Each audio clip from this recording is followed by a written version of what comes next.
assunto de hoje é distribuições de probabilidade. Nós vamos avançar um pouco, aliás, nós vamos avançar bastante em relação ao que nós já estudamos sobre probabilidade. As aulas anteriores, eu falei sobre a lei da multiplicação, a lei da adição, como é que se calculam probabilidades quando nós estamos preocupados com a sequência com que os eventos ocorrem, como nós delimitamos o espaço amostral. Hoje nós vamos avançar um pouquinho para um assunto chamado distribuições de probabilidade. Vamos lá? Bom, distribuições de probabilidade, quais nós vamos estudar? Nós temos dois grupos de distribuições de probabilidade. Uma são as chamadas distribuições discretas de probabilidade, que são a binomial, Poisson e hipergeométrica, que nós vamos estudar nesta aula, e as chamadas distribuições contínuas de probabilidade, que é conteúdo da nossa próxima aula, que são a uniforme, a normal e a exponencial. Muito bem. Primeiro, nós precisamos retomar o que são variáveis discretas e variáveis contínuas. Eu falei sobre variáveis discretas e variáveis contínuas na nossa primeira aula do curso de Estatística Econômica. O que é uma variável discreta? A variável discreta, ela resulta na contagem de alguma coisa, né, na contagem de um objeto de estudo.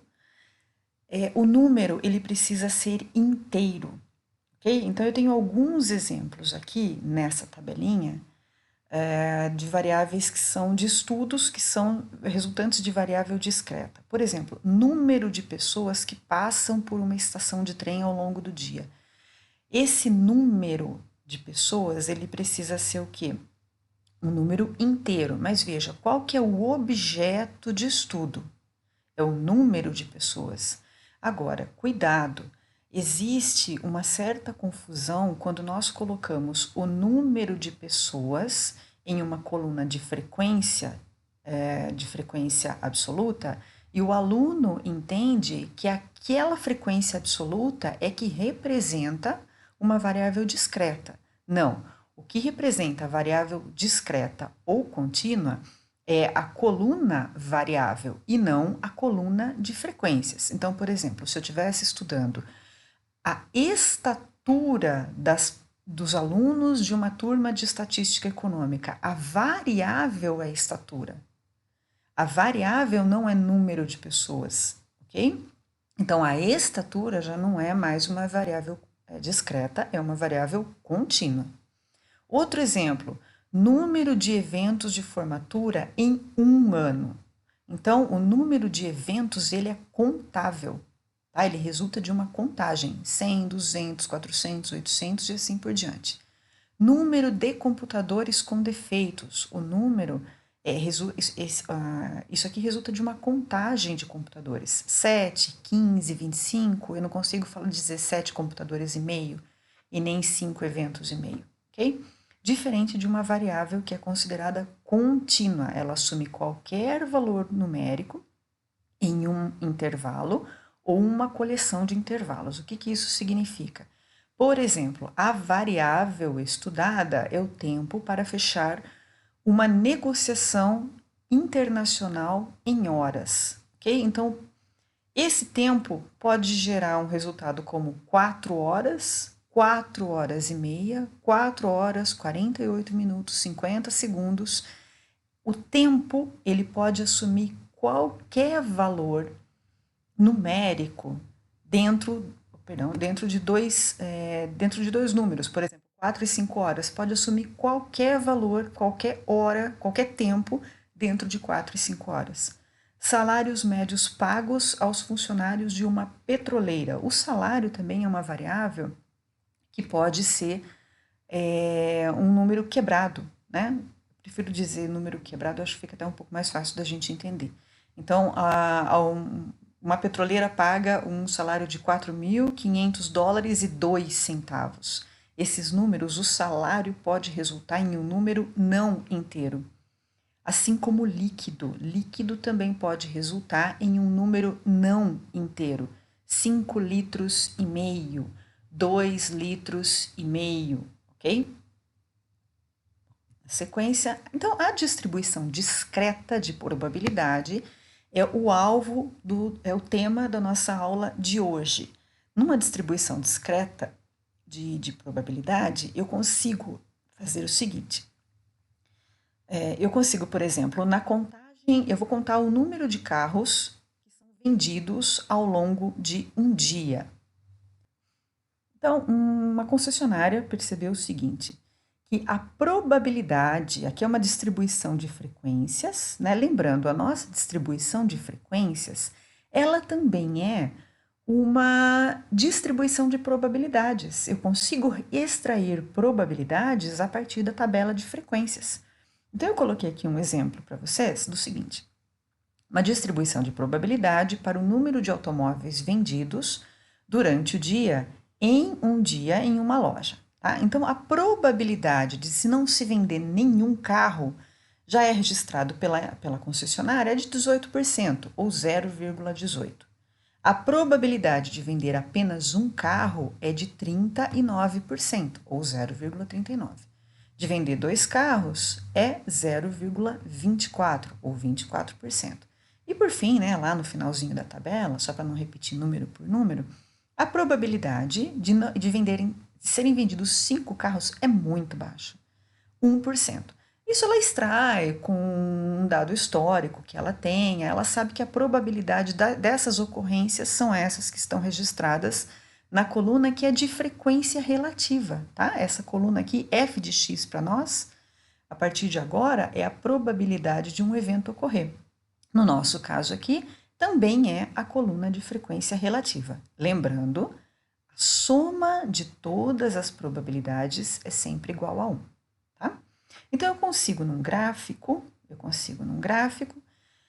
de barras, de colunas, colocar a contagem do número de carros aqui embaixo. Vejam, não é um intervalo, é uma contagem do número de carros e a probabilidade disso acontecer.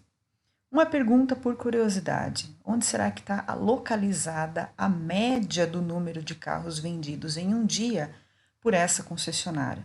Horas.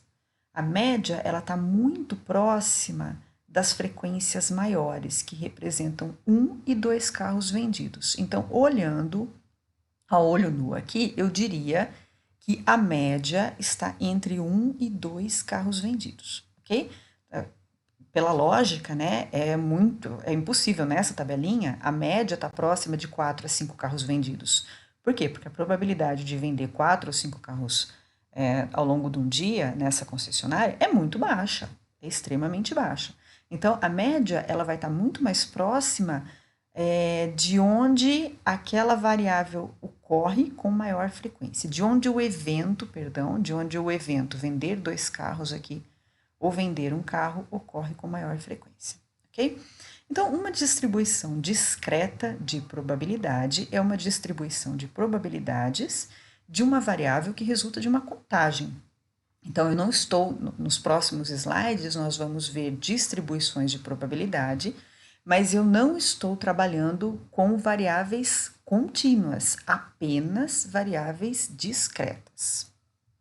Então, vamos lá.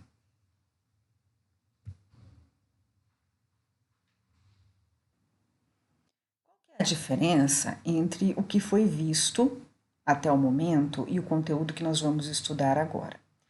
Em alguns momentos, eu pedia nos exercícios que vocês fizeram nas listas de exercícios, que vocês me mostrassem a probabilidade de ocorrência de um evento, mas eu estava preocupada com a ordem em que o evento acontecia.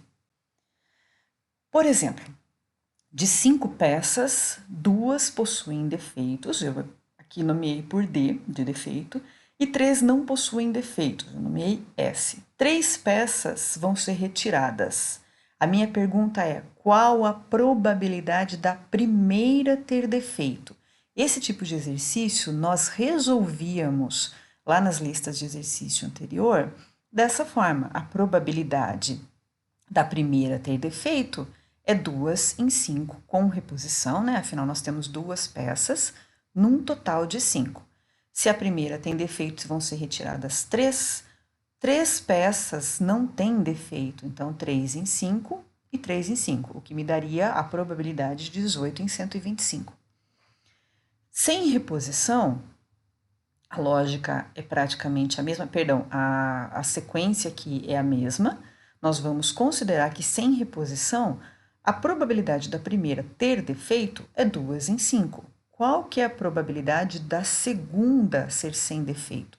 Se eu retirei uma peça na primeira vez, sobraram 4.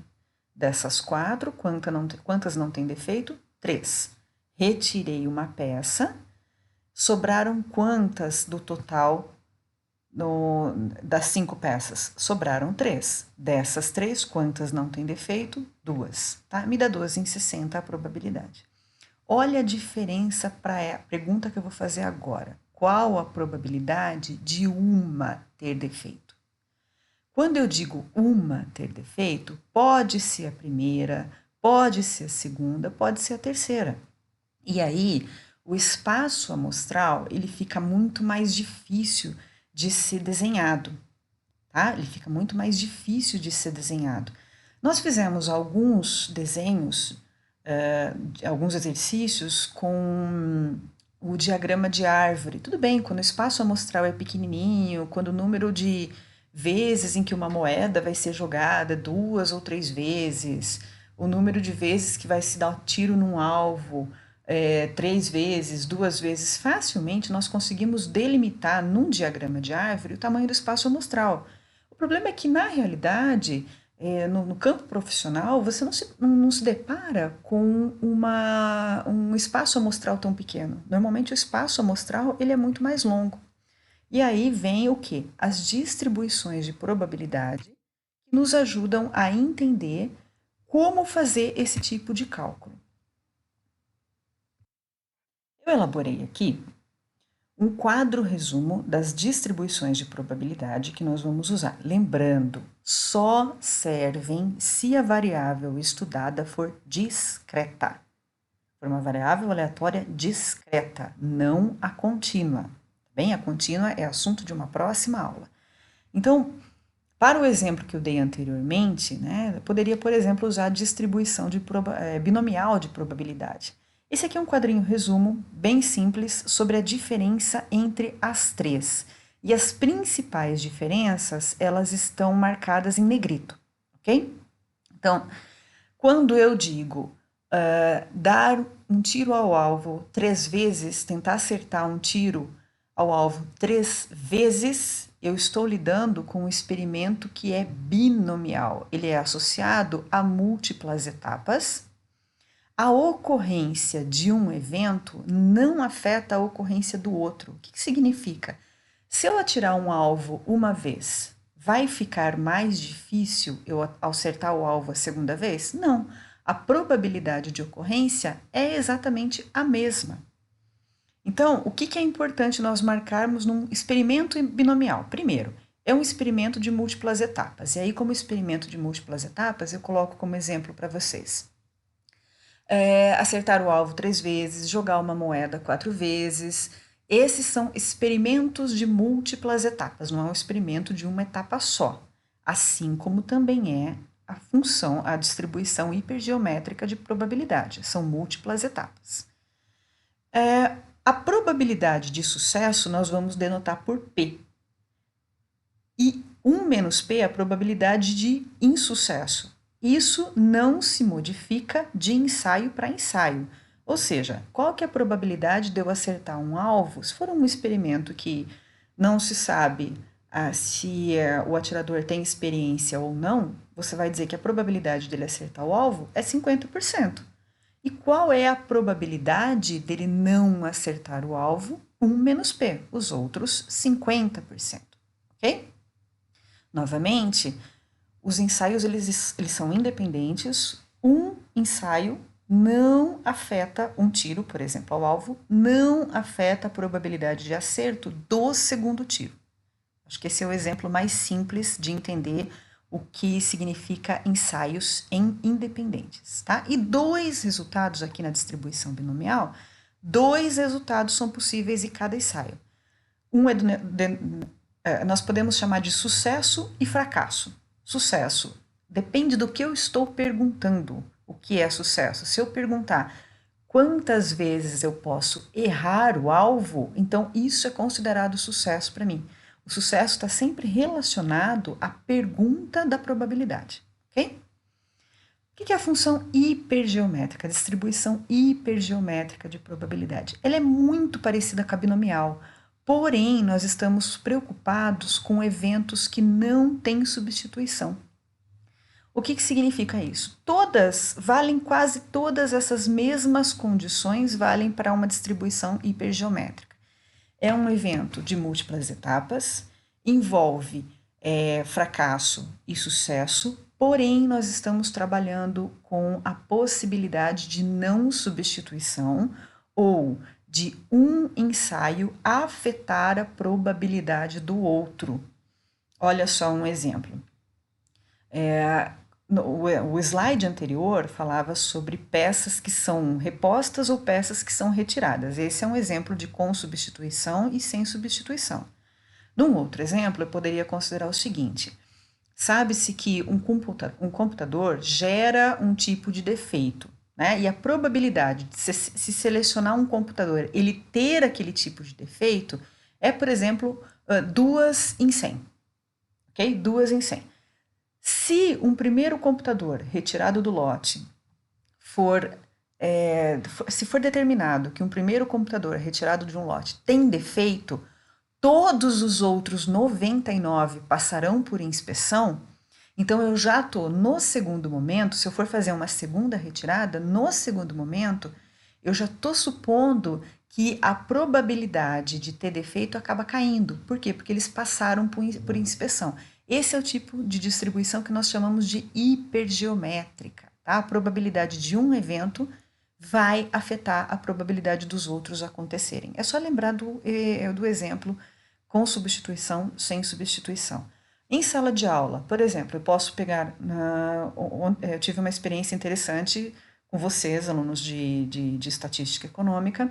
O primeiro exercício de probabilidade que vocês fizeram, o nível de erros foi bastante elevado.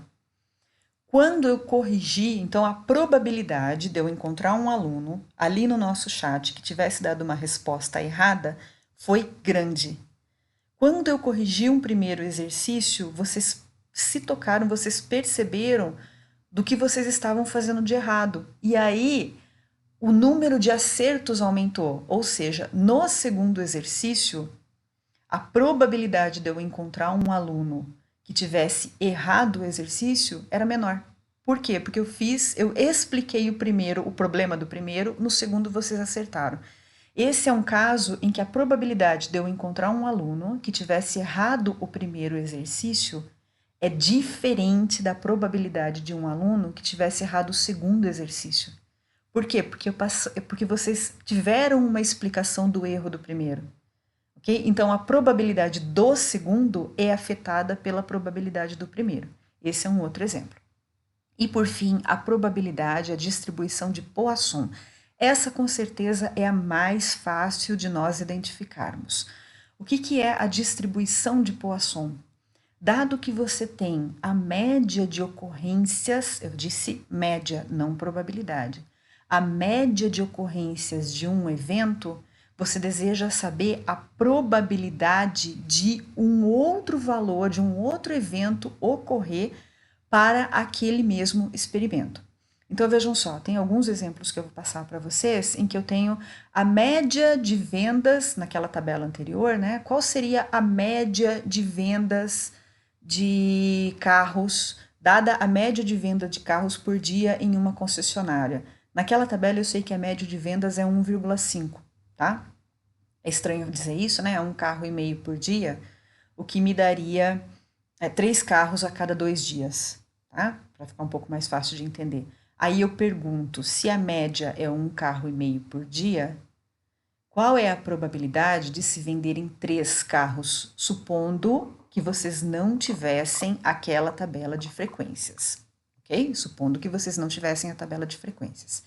Então, A distribuição de Poisson, ela está preocupada com a estimativa do número de ocorrências sobre um intervalo de tempo ou mesmo espaço. Isso aqui é muito importante vocês guardarem, tá? Outro detalhe, a probabilidade de ocorrência é a mesma para qualquer intervalo de tempo. Nós não podemos trabalhar com probabilidades de ocorrência diferentes em outros intervalos de tempo, ok? E a ocorrência de um evento também é independente da ocorrência do outro. A ocorrência de um evento, ela não afeta a probabilidade do outro acontecer. Tá bom? São eventos também que são chamados independentes. Então vamos lá primeiro para a distribuição binomial, como é que ela é calculada.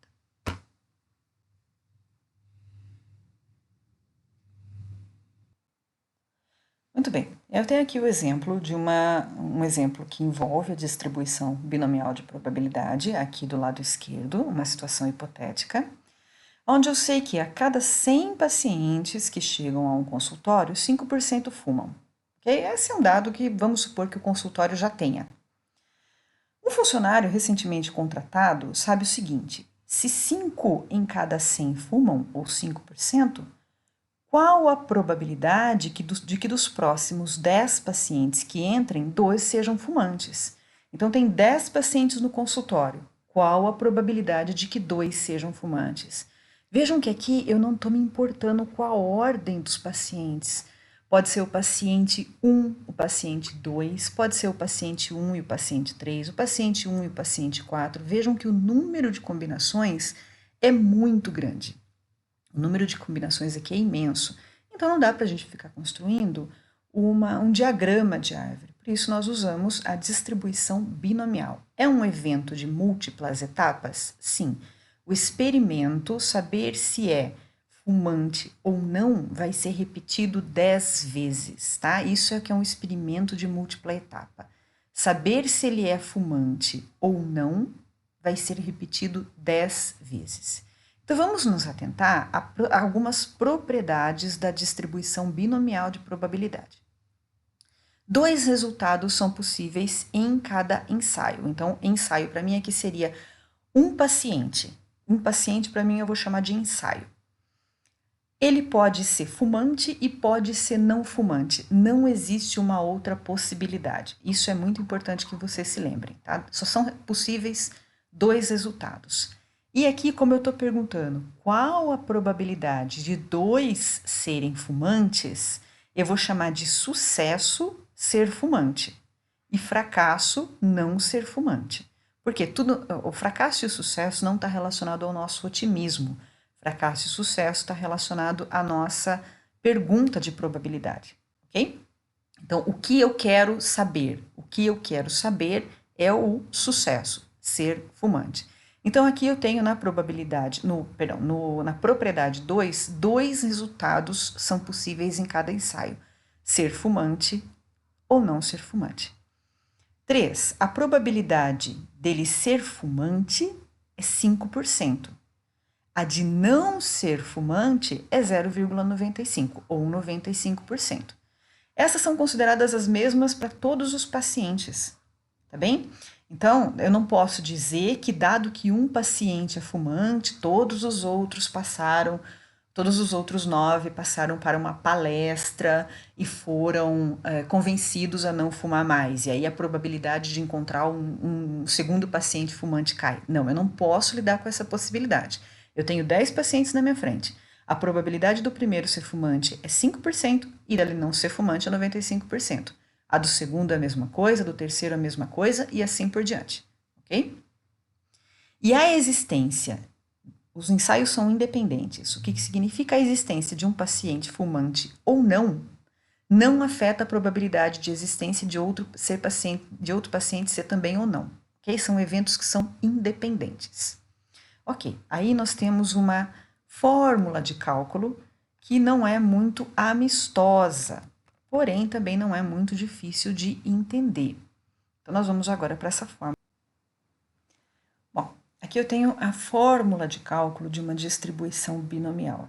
Insisto com vocês, não há necessidade de ficar decorando fórmula. em uma eventual avaliação, essas fórmulas elas são dadas para vocês. Assim como as fórmulas são dadas, a explicação do que significa cada uma dessas variáveis que compõem a fórmula, ela também é dada num quadrinho, tá bem? Então, por exemplo, aqui o f de x para nós, em qualquer uma das três distribuições de probabilidade, é a probabilidade que você está perguntando, qual a probabilidade do evento ocorrer ou não, tá?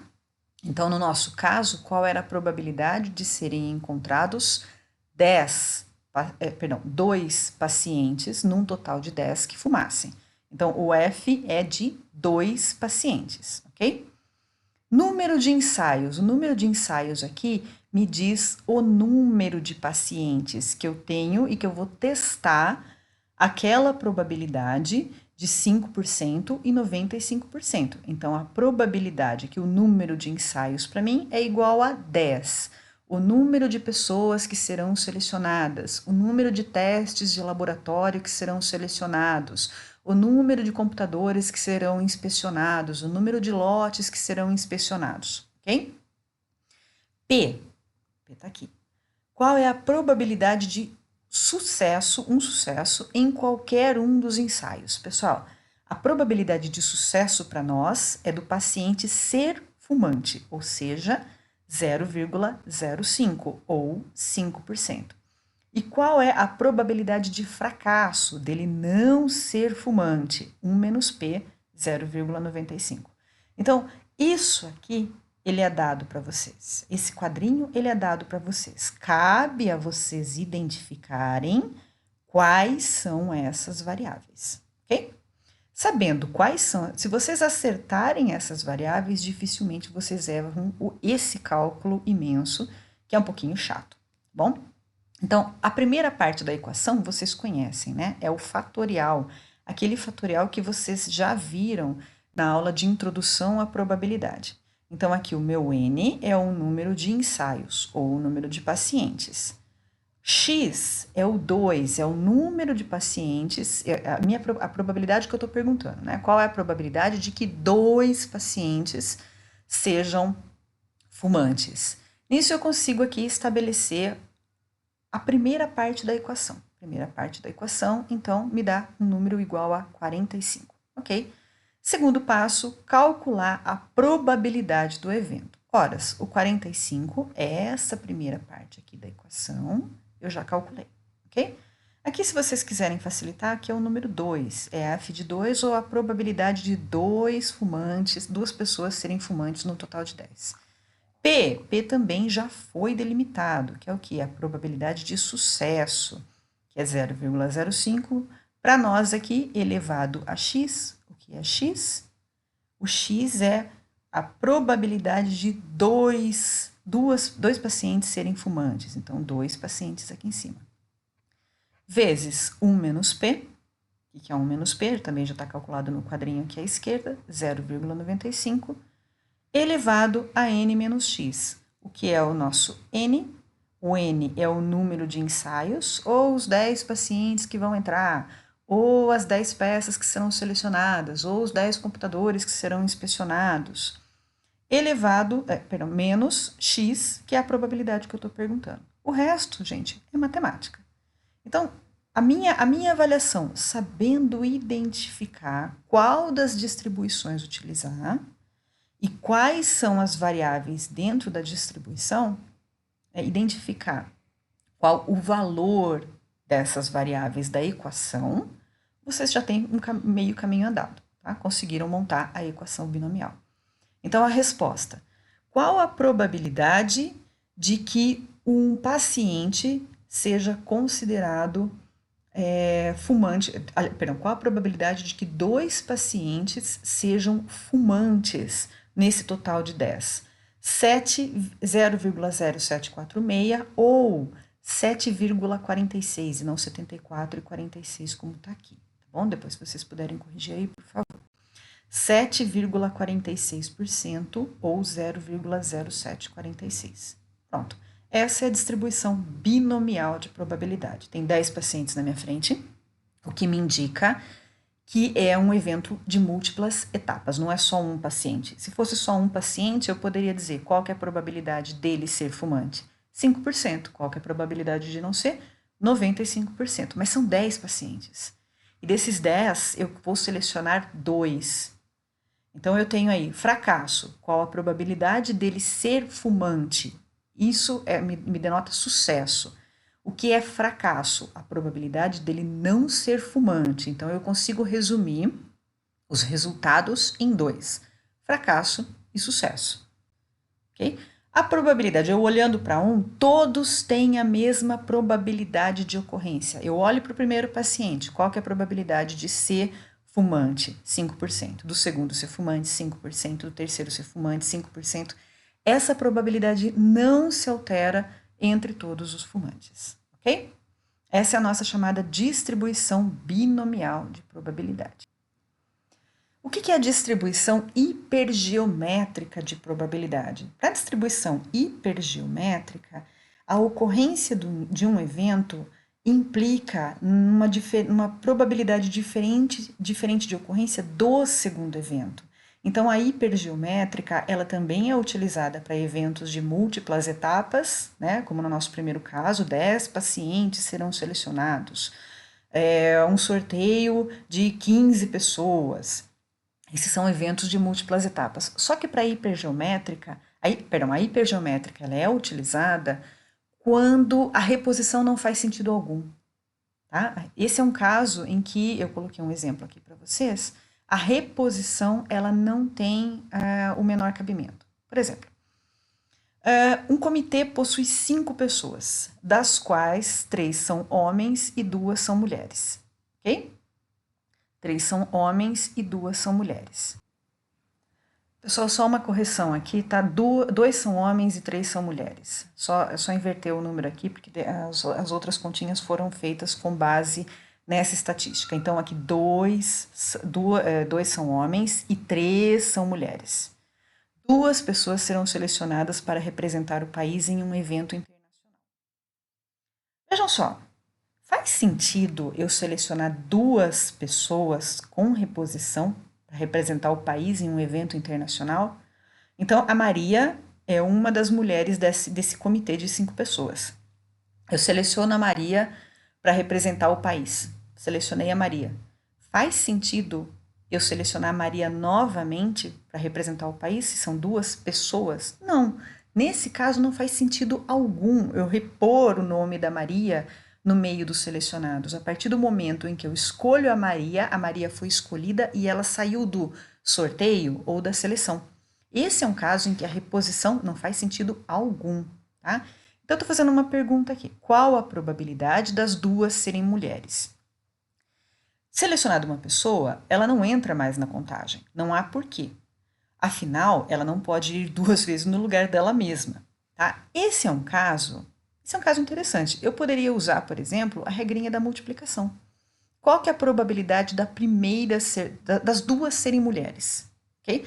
As 2 serem mulheres implica que eu não estou preocupada aqui com a ordem, só o fato de a primeira ser mulher e a segunda ser mulher. Nesse caso aqui, eu posso muito bem utilizar a regrinha da multiplicação que nós vimos no slide anterior, na aula anterior. 3, num total de 5 mulheres, é a probabilidade da primeira pessoa a ser selecionada ser mulher. Depois que ela foi selecionada, o número de pessoas se reduziu para 4, já que a Maria já não faz mais parte da seleção. Quantas mulheres sobraram? Sobraram a Joana e a Cláudia. Então, a probabilidade da Joana e a Cláudia serem selecionadas num total agora de 4 pessoas, nós temos uma probabilidade total de 6 em 20 ou 3 em 10. Okay? Nesse caso aqui, é um caso de sem reposição que eu posso utilizar aquela regra, aquela regrinha da lei da multiplicação que nós já estudamos. Muito bem. A hipergeométrica e a binomial, elas estão estritamente relacionadas. Porém, né, por que elas estão estritamente relacionadas? Porque elas fazem parte de ensaios de múltiplos ensaios. Okay? Então, vão ser selecionadas 2 pessoas, vão ser selecionadas 3 pessoas, múltiplos ensaios. Só que tem um porém. A probabilidade da ocorrência de um afeta a probabilidade de ocorrência do outro. Então, agora nós vamos ver um exemplo em que a probabilidade de ocorrência de um vai afetar a probabilidade de ocorrência do outro. Olha aqui. Onde é que está o exemplo, né? Suponha que dos 3 membros de comitê, desses 5 membros que tem no comitê, 3 membros poderão fazer uma viagem. Qual a probabilidade de 2 membros serem mulheres? Pessoal, novamente, aqui eu não tô. São 3 membros que vão poder fazer uma viagem. Eu não quero saber qual a probabilidade do primeiro e do segundo serem mulheres. Eu quero saber a probabilidade de qualquer um deles aqui, ou o membro 1, ou o membro 2, ou o membro 3, eu quero saber a probabilidade de ser mulher. Pode ser o membro 1 e o membro 2, pode ser o membro 2 e o membro 3, e pode ser o membro 1 e o membro 3. Tá? Então, agora delimitar o espaço amostral é muito mais difícil e é um espaço amostral sem reposição. Para facilitar esse cálculo, nós vamos usar a função hipergeométrica de probabilidade. Novamente, nós temos aqui uma formulinha que contém algumas variáveis. Não se preocupem em ficar decorando, mas eu preciso que vocês saibam identificar cada uma das variáveis dentro do nosso exemplo, dentro do nosso exercício, tá? Que também não é tão complicado assim. O que é f de x? F de x para nós, nas aulas de probabilidade, é sempre a probabilidade de um evento acontecer. Agora, qual que é a probabilidade minha? A probabilidade de sucesso. O que é sucesso para mim? Ter 2 mulheres que vão ser agraciadas ou que vão poder fazer uma viagem, tá? Então, F aqui é o F de 2, o F de 2 mulheres serem agraciadas ou vão poder fazer a viagem. N, número de ensaios. O que é número de ensaios nesse exemplo? Quantas pessoas serão selecionadas? Então, N é igual a 3. Eu vou selecionar 3 membros, ok? Ou vou sortear 3 membros. N é o número de elementos da população. Quantas pessoas tem o comitê ao todo? O comitê tem ao todo 5 pessoas. R, aqui pode dar um pouquinho de confusão, é o número de elementos da população que são rotulados de sucesso. O que é sucesso para mim nesse experimento? Sucesso para mim nesse experimento é ser mulher. Okay? Poderia ser homem aqui, mas o exemplo inclui ser mulher que vai poder fazer uma viagem. Então, quantas mulheres, porque mulher é o evento chamado sucesso, quantas mulheres tem dentro da população? 3 mulheres. Qual é o número de sucessos? Quantas mulheres, qual é a probabilidade de quantas mulheres no grupo de 3 irem para essa viagem? 2. Né? Qual a probabilidade de 2 membros serem mulheres? Então, novamente, isso aqui é dado para vocês e isso aqui é dado para vocês, a equação é dada. O chato vai ser você descobrir, né? Você identificar, não descobrir, o que é cada uma das variáveis dentro da equação. Tá bem? Dado que você conseguiu identificar esse quadrinho aqui, muito facilmente você acerta o resultado final da questão. Tá bem? Então, aqui, olha, é só você colocar os valores aqui dentro dos parênteses, que vocês vão obter novamente aquele cálculo fatorial, e aí depois vocês obtêm aqui no final a probabilidade de ocorrência do evento que você está procurando. Qual a probabilidade de 2 mulheres comporem um comitê de 3 pessoas que vão poder viajar, tá? Vão poder viajar, então a probabilidade é de 60%. 60% de chance de que essas pessoas, 3 membros do comitê, 60% de chance de que 3 membros do comitê são mulheres, tá bom? Novamente, esse é um caso em que não faz sentido algum se utilizar reposição. Então, vamos lá para o nosso próximo slide. A próxima distribuição é a distribuição de Poisson. Essa é mais fácil de identificar e também não é difícil de ser calculada. A equação é muito pequenininha, é muito simples. Olha, a distribuição de Poisson, ela está sempre preocupada com o quê? A estimativa do número de ocorrências sobre um intervalo de tempo ou espaço específicos, tá? Só que, não se esqueçam, a probabilidade de ocorrência é a mesma para qualquer outro intervalo de igual comprimento. Então, se eu estou preocupada com o número de vezes em que um carro pode quebrar a cada 100 mil quilômetros, e estou supondo que a média de vezes que ele pode quebrar a cada 100 mil quilômetros é de duas vezes, eu vou supor que carros produzidos com a mesma condição, né, no mesmo lote, a média de vezes que eles podem quebrar é de 2 vezes a cada 100 mil quilômetros. Essa média não pode mudar, tá bom?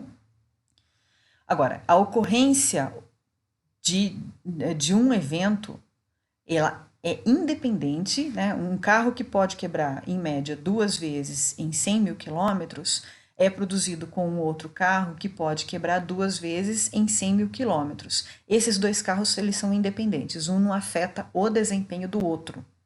Diferente seria se eu dissesse, olha, foi testado um carro e porque um carro quebrou 2 vezes, todo o lote foi revisto. Aí a pergunta é: qual a probabilidade do outro carro quebrar 2 vezes? Aí, pessoal, a média de defeitos, a média de problemas a cada 100 mil quilômetros acaba caindo porque houve uma inspeção. Então, eu não posso lidar com essa situação. A média de eventos para um intervalo de tempo é a mesma para um outro evento, tá bom? Então, aqui eu tenho um exemplo, tá? Uma análise histórica de um banco mostra que o número médio de clientes que chegam ao caixa automático no período de 15 minutos é igual a 10. Então, tem lá um caixa automático. A cada 15 minutos chegam 10 pessoas para poder usar o caixa automático. A probabilidade de um cliente chegar é a mesma para qualquer outros 2 períodos, ou seja, essa probabilidade não muda, tá bem? A chegada de um cliente não afeta a chegada do outro, fato. Porque um cliente chegou dentro dos 15 minutos, a probabilidade de outro chegar não é alterada. A administração quer saber o seguinte: a média de chegada é igual a 10, tá? O número médio de clientes é igual a 10. Mas esse é um número médio.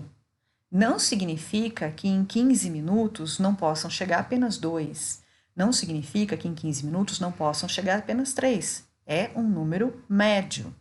A administração deseja saber qual a probabilidade de exatamente 5 pessoas chegarem num intervalo de 5 minutos, ok?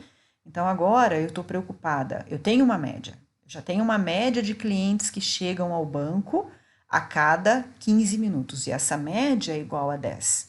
Agora eu quero saber a probabilidade de chegada de 5 clientes. Então, nós temos aqui também uma equaçãozinha que não chega a ser tão complicada, que é a chamada distribuição de Poisson, ok? Distribuição de Poisson está aqui.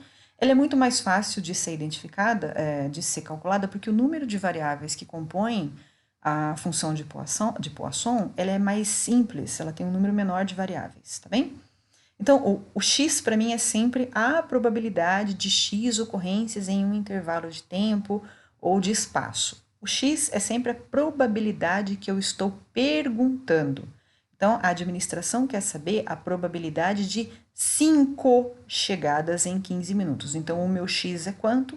5. X é igual a ocorrências no intervalo, aquela que eu quero conhecer. A probabilidade da qual eu quero conhecer.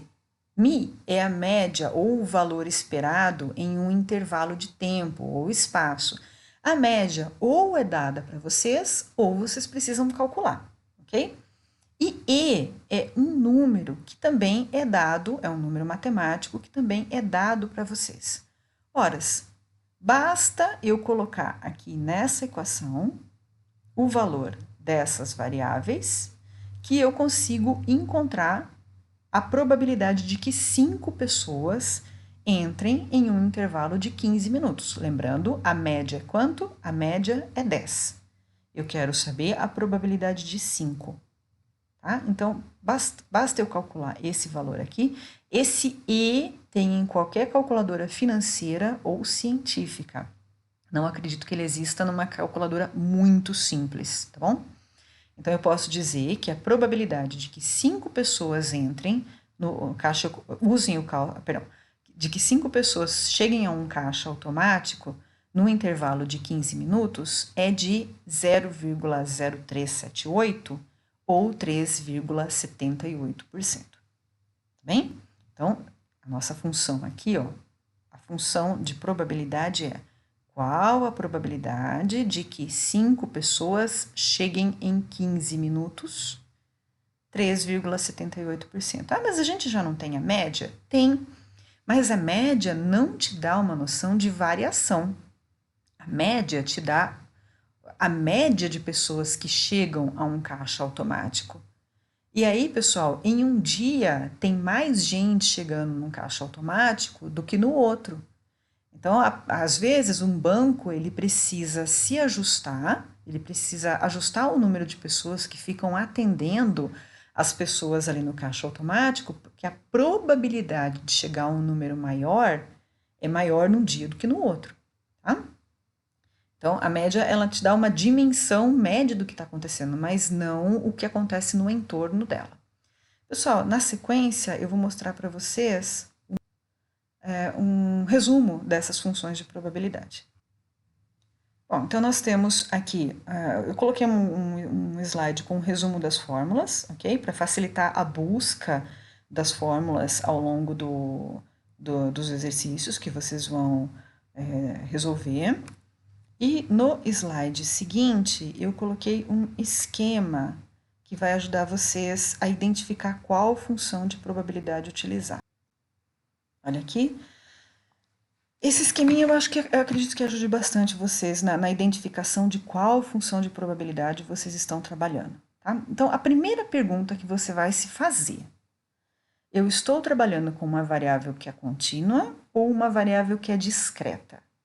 Se você identificou que a variável é discreta, você pode se perguntar o seguinte: primeiro, envolve a probabilidade da ocorrência de um evento em um intervalo de tempo ou espaço, dada uma média de ocorrências? Essa é a primeira pergunta que você vai se fazer depois de identificar se a variável é contínua ou discreta. É discreta? É.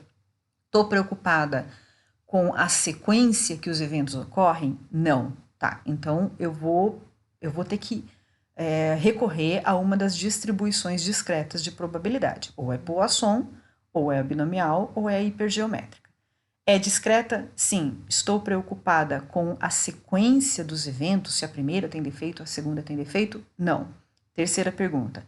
Envolve a probabilidade de ocorrência de um evento ter a chegada de 5 pessoas em 15 minutos, em um intervalo de tempo ou espaço, dado que uma média de ocorrências foi dada, ou você vai ter que calcular? Sim. Então, você vai usar a distribuição de Poisson. Não, eu não estou preocupada com a probabilidade de ocorrência num intervalo de tempo ou num espaço, dada a existência de uma média. Não. Então, você vai ter que fazer outra pergunta. Envolve reposição? Sim, distribuição binomial. Não envolve reposição? Não, distribuição hipergeométrica. Eu espero que esse último slide guie bastante vocês na decisão de qual distribuição de probabilidade vocês devem usar, dado que vocês já identificaram que a distribuição de probabilidade é de uma variável discreta e que você não está preocupado com a ordem dos eventos. Você não está preocupado se é o primeiro ou se é o terceiro cliente, se é a primeira peça ou se é a segunda peça. Você não está preocupado com isso. Se você conseguiu identificar que é uma distribuição discreta de probabilidade e você não está preocupado com a ordem, então comece a se fazer essas perguntinhas que estão nesse esquema. Ok? Bom, pessoal, espero ter ajudado, ter esclarecido um pouco como é que se utilizam as distribuições de probabilidade. Na próxima, nós vamos trabalhar com distribuições contínuas de probabilidade, ok? Então, até mais. Espero vocês na próxima aula.